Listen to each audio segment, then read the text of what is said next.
नमस्कार शेतकरी बंधूंनो, आज आपण निंबारी येथील प्रगतशील शेतकरी सुधीर भाऊ कोंडीराम पाटील सांगळे यांच्या मक्केच्या प्रत्यक्ष पाहणी प्लॉटवरती आलेला आहे। नमस्कार सुधीर भाऊ। नमस्कार। तर सुधीर भाऊ, आपण हे जो मक्का आहे कुठल्या कंपनीची केलेली आहे?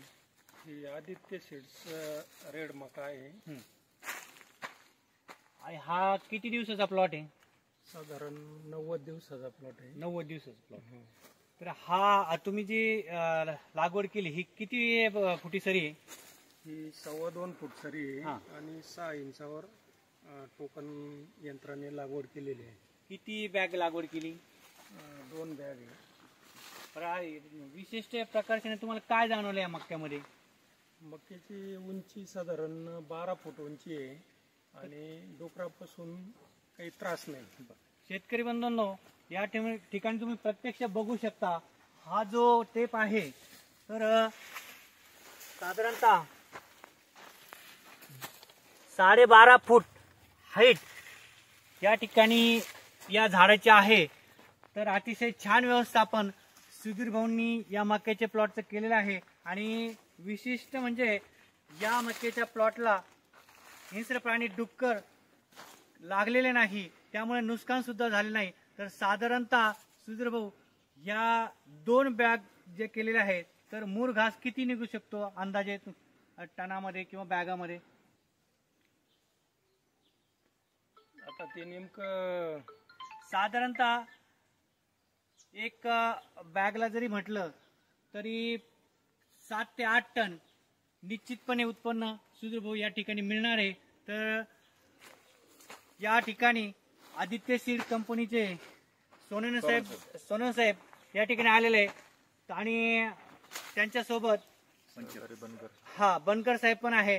तर धन्यवाद सुधीर भाऊंचं अतिशय मनापासून कौतुक आहे, त्यांनी अतिशय छान व्यवस्थापन या प्लॉटचं केलेलं आहे। धन्यवाद। नमस्कार शेतकरी बंधूंनो, आज आपण खुपटी गावातले प्रगतशील शेतकरी राजूभाऊ कारले आणि शिवाभाऊ कारले यांच्या मक्याच्या प्रत्यक्ष पाहणी प्लॉटवरती आलेला आहे। नमस्कार राजू। तर राजूभाऊ, या ठिकाणी आपण जी मक्का केली आहे ही कोणत्या सीडची केलेली आहे आपण? आदित्य सीड रेड म्हणा। रेड, आदित्य सीडची रेड या नावाने। तर किती बॅग केले आहेत आपण? 3-4 बॅग केले।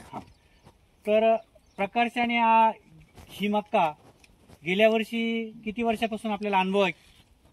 2 वर्षापासून। काय प्रकर्षाने काय जाणवलं तुम्हाला?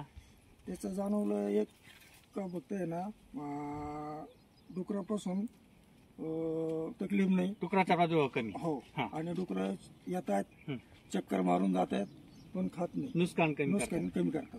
आणि दुसरी गोष्ट जी आहे ती उंची जी आहे तर प्रत्यक्ष शेतकरी बंधूंनो तुम्ही बघू शकता, या ठिकाणी 12 ते 12.5 फूट उंची आपण टेप लावून घेतलेली आहे। तर राजीभाऊ आणि शिवभाऊंच्या आपण शेतावरती आलो आहे। तर मागील 2 वर्षाचा अनुभव बघता या मक्केला हिंस्र प्राणी म्हणजे डुकराचा प्रादुर्भाव कमी आणि साधारणतः राजूभाऊ तर 1-2 बॅग केल्या आहेत। तर मूर घासाचं जे आपण करताय तर तुमचा अनुभव काय आहे? किती टनेज ॲव्हरेज या मक्याला मिळतंय? याचं टनेज 1 किलोला 1 टन। अच्छा, म्हणजे तुम्ही 2 बॅगा केलेल्या 8 किलो, तर 8 किलोला 8 टन मक्का, 8 मेट्रिक टन उत्पन्न हे मूर घासाचं मिळणार आहे। तर शेतकरी बंधूंनो, या ठिकाणी अतिशय उत्कृष्ट पद्धतीने राजूभाऊ आणि शिवाभाऊ यांनी आपल्या मक्याच्या प्लॉटचं उत्पादन घेतलेलं आहे आणि गेल्या 2 वर्षापासून सातत्याने ते आपल्या मक्याचं उत्पन्न घेत आहे। तर तुम्ही शेतकऱ्यांना काय सल्ला देऊ शकता?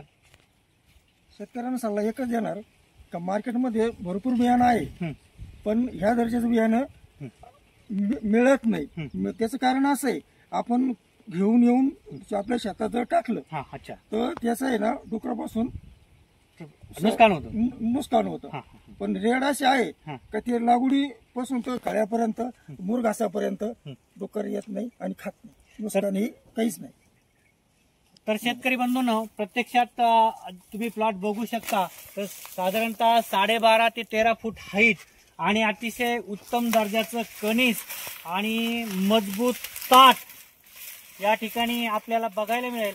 आणि निश्चितपणे मूर घासासाठी ही रब्बी सीझनची आहे तर मूर घासासाठी प्रकर्षाने शेतकऱ्याची मागणी हिला जास्त आहे.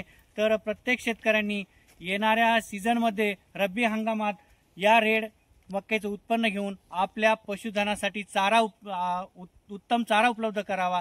धन्यवाद. या ठिकाणी राजूभाऊ आणि शिवाभाऊ या दोन्ही शेतकऱ्यांचे मी कंपनीचे साहेब सोनन साहेब आणि बनकर साहेब आणि माझ्या भाग्यलक्ष्मी कृषी सेवा केंद्राच्या वतीने मी त्यांना धन्यवाद देतो. येणारा खरीप हंगाम त्यांना शुभेच्छा देतो आणि थांबतो.